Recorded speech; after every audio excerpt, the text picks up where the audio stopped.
Hi friends, welcome to cute family vlogs.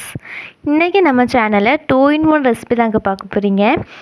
நெய் சாதம், அதோட சிக்கன் கறி. நம்ம எப்போவுமே ஒரே மாதிரி சிக்கன் கறி பண்ணாமல் இன்றைக்கி மலேசியா சிக்கன் சாம்பால் ரெசிபி, அப்படி ஒரு சிக்கன் கறி ரெசிபி தாங்க பார்க்க போகிறீங்க. இது டேஸ்ட்டும் சூப்பராக இருக்கும், ரொம்ப ஈஸியாகவும் இருக்கும் இது செய்கிறதுக்கு. வாங்க வீடியோக்குள்ளே போகலாம். அதுக்கு முன்னாடி நம்ம சேனலை ஃபர்ஸ்ட் டைம் பார்க்குறீங்கன்னா சப்ஸ்கிரைப் பண்ணிக்கோங்க, பக்கத்தில் இருக்க பெல் ஐக்கனே கிளிக் பண்ணிக்கோங்க. அப்போ தான் நான் போடுற வீடியோஸ் உங்களுக்கு நோட்டிஃபிகேஷனை சேரும். வாங்க எப்படி சிலம் பார்க்கலாம். அதுக்கு ஃபஸ்ட்டு ஒரு 1/2 கிலோ சிக்கனை மஞ்சள்தூள் போட்டு வாஷ் பண்ணி எடுத்து வச்சுருக்கோம். ஸோ அதில் 1.5 ஸ்பூன் மிளகாத்தூள், 1/2 ஸ்பூன் கரம் மசாலா, தேவைக்கேற்ப உப்பு, அப்புறம் 1 ஸ்பூன் இஞ்சி பூண்டு பேஸ்ட்டு சேர்த்துடலாம். சேர்த்துட்டு இதை கைவிட்டு நல்லா பிசைஞ்சு எடுத்துக்கோங்க.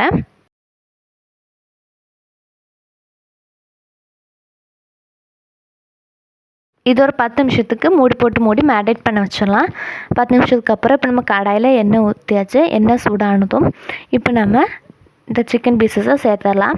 இந்த எண்ணெயே நீங்கள் சிக்கன் சாம்பால் பண்ணுறதுக்கும் யூஸ் பண்ணிக்கிடலாம். பொரிச்சிட்டு மீதி வர எண்ணெயே நம்ம சிக்கன் சாம்பால் பண்ணுறதுக்கு இப்போ நம்ம எடுத்துக்க போகிறோம். ஸோ எண்ணெய் சூடானது இப்போ நம்ம சிக்கன் பீசஸ் போட்டுட்டு ஒரு சைடு நல்லா வெந்தது. இப்போ நம்ம இதை திருப்பி போட்டுக்கிடலாம். இது ஃபுல்லாக குக் ஆகணும்னு இல்லை, ஒரு முக்கால் பாதம், ஒரு ஹாஃப் குக் ஆனாலே போதும்.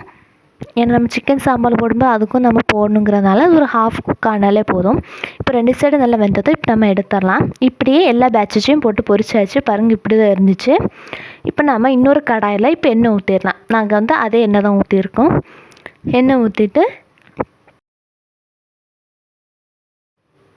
ஒரு பட்டை, 2 கிராம்பு, ஒரு பிரியாணி இலை, அப்புறம் ஒரு பெரிய வெங்காயத்தை ஸ்லைஸாக வெட்டி வச்சுருக்கோம். ஸோ அதையும் சேர்த்துடலாம்.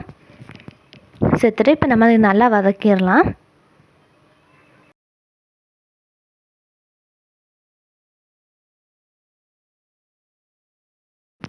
இது கூட ஒரு 2 பச்சை மிளகாவும் கீரி சேர்த்துக்கோங்க.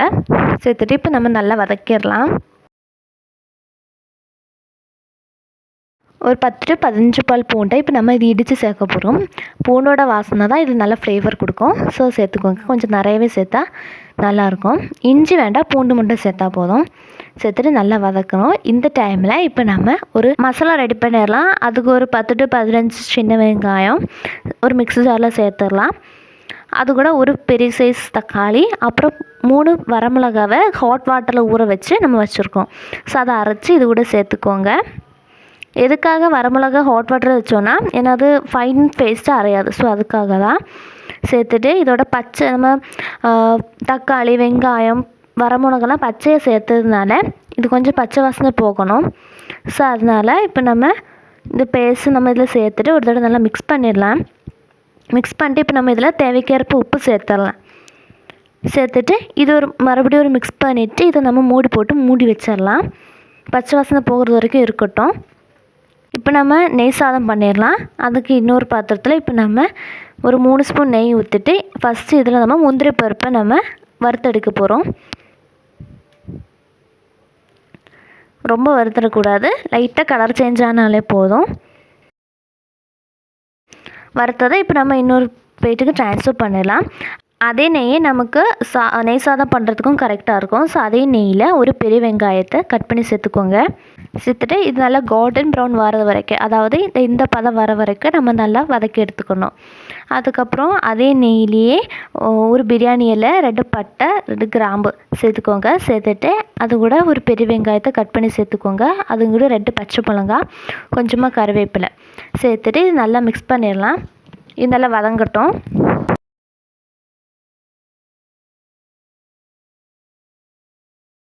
அது கொஞ்சம் வதங்கிறதும் கண்ணாடி மாதிரி ஆனதும் இப்போ நம்ம இது கூட 1/2 ஸ்பூன் இஞ்சி பூண்டு பேஸ்ட் சேர்த்துடலாம்.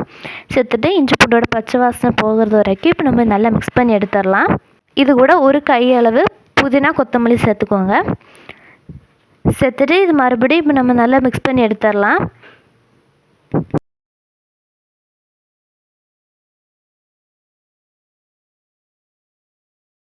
இப்போ இதில் அரிசி சேர்த்துடலாம். நாங்கள் 20 நிமிஷத்துக்கு முன்னாடி 2.5 கப்பு பாஸ்மதி அரிசி 20 நிமிஷம் ஊற வச்சு எடுத்து வச்சுருக்கோம். ஸோ அதை இதில் சேர்த்துடலாம். சேர்த்துட்டு இப்போ நம்ம தண்ணி சேர்க்க போகிறோம். 1 கப்பு அரிசிக்கு 1.5 கப் அளவு தண்ணி ஊற்றணும். ஸோ நாங்கள் வந்து 2.5 அரிசி எடுத்ததுனால 3.25 கப் அளவு தண்ணி ஊற்றணும். ஊற்றிட்டு இது ஒரு தடவை இப்போ நம்ம நல்லா மிக்ஸ் பண்ணிடலாம்.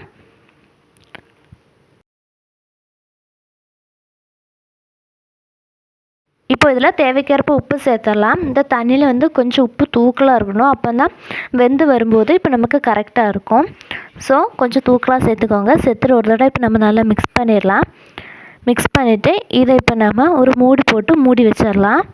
இந்த டைமில் சிக்கன் சாம்பாரும் கொஞ்சம் எண்ணெய் பிரிஞ்சு பச்சை வாசனைலாம் போயிட்டு இப்போ நம்ம இதில் நம்ம பொரிச்சு வச்சிருந்த சிக்கனை இது கூட சேர்த்துடலாம்.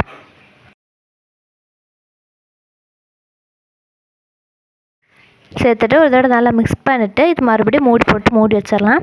இது ரொம்ப குக் ஆக்கணும்னு இல்லை, லைட்டாக கொதி வந்ததை கொஞ்சம் வத்திருச்சு பாருங்கள். வத்துனதை இப்போ நம்ம ஒரு தடவை நல்லா மிக்ஸ் பண்ணிவிட்டு இதில் இப்போ நம்ம கொத்தமல்லி கருவேப்பிலை சேர்த்துட்டு நம்ம இதை இறக்கிடலாம். இவ்வளோ தாங்க Malaysia chicken sambar recipe ready ஆயிடுச்சு. பாருங்கள் நெய் சாதமும் இப்போ ரெடி ஆயிடுச்சு. இப்போ நாங்கள் திறந்து காட்டுறேன். இப்போ இதில் நம்ம ஃபஸ்ட்டு வதக்கி வச்சுருந்த வெங்காயமும் அந்த முந்திரி பருப்பு இருக்குல்ல, ஸோ அதையும் இப்போ நம்ம மேலே சேர்த்துடலாம். இது வந்து ஆப்ஷனல் தான், நீங்கள் வேணால் சேர்த்துக்கலாம், வேண்டாம்னா வேண்டாம். இவ்வளோ தாங்க நெய் சாதமும் Malaysia chicken sambar recipe ready ஆயிடுச்சு. இந்த வீடியோ உங்களுக்கு பிடிச்சிருக்குன்னு நினைக்கிறேன். பிடிச்சிருந்தால் லைக் பண்ணுங்கள் அண்ட் ஃப்ரெண்ட்ஸாக ரிலேட்டிவ்ஸோட ஷேர் பண்ணுங்கள் அண்ட் ட்ரை பண்ணி பார்த்துட்டு கமெண்ட் பண்ணுங்கள். இன்னொரு நல்ல வீடியோவில் சந்திப்போம். Tata, bye bye. Thank you for வாட்சிங்.